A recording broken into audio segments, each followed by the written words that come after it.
Everyone, and welcome to my presentation on an educational giant.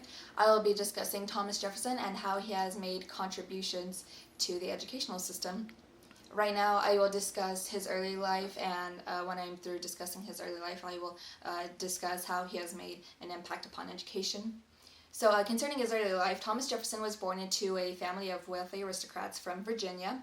His parents were Peter Jefferson, a planter, and Jane Randolph, a woman of the upper class. It's assumed that Peter Jefferson was either part of the lower upper class or was a part of the middle class, but then when he married Jane Randolph, he moved up in society. Thomas Jefferson had inherited his parents' wealth as well as their status. As a child, he attended many Anglican private schools, as well as the College of Mary and William. He was able to complete his degree there in 2 years. However, he decided to stay there and to study law. Once he was finished studying law, he became a very successful and very prestigious attorney, and was perhaps the best attorney of his time. Jefferson also married a young widow named Martha Wales Skelton.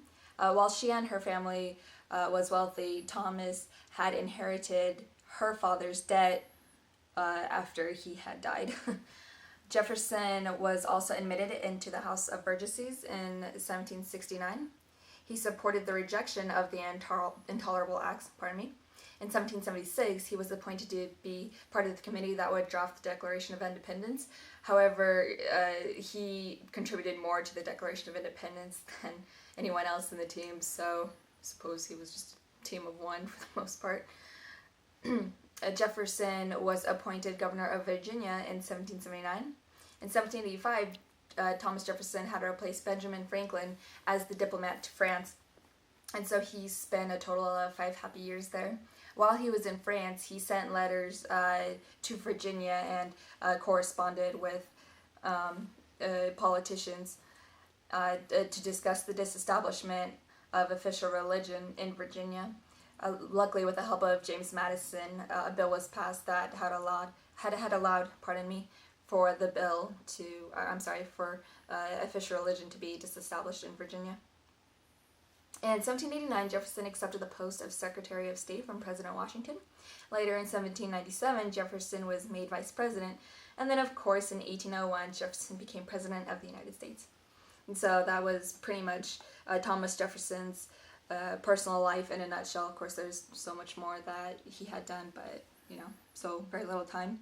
So as far as major contributions to education, Jefferson created the bill for the more general diffusion of knowledge, and it was quite a unique bill, nothing like it has ever been seen or heard of before. It proposed that there would be public education that would teach the basics to all citizens, and the education system would be funded by the public. Now, when Thomas Jefferson said that he wanted the citizens of the United States to be educated, what he really meant was that the young Caucasian boys of the society would be able to go to these public schools. Therefore, slaves and women were excluded from this plan. He wanted all citizens to be self-sufficient and continue to learn. He sincerely believed that this would bring them joy and success to the democratic government. The brightest boys would attend secondary school where they can learn Latin, Greek, proper grammar, math, and geography. He also proposed that there would be higher learning for the potential professionals and leaders, and that is where a university would come in. Jefferson wanted all men to have all opportunities to be successful, not just men from the aristocracy, which is something that is very admirable considering that Jefferson was part of the aristocratic class himself. That way the nation could benefit politically as well as economically. In addition, he wanted citizens to make intelligent decisions and to provide good future leadership. He also encouraged others to challenge the status quo just as he did. Thomas Jefferson had proposed the bill for amending the Constitution of the College of William and Mary. Essentially, what this bill had proposed would be that the professors of divinity there would be replaced. Reason being, since the American colonies had severed ties from Great Britain, that meant that they had also severed ties from the Church of England.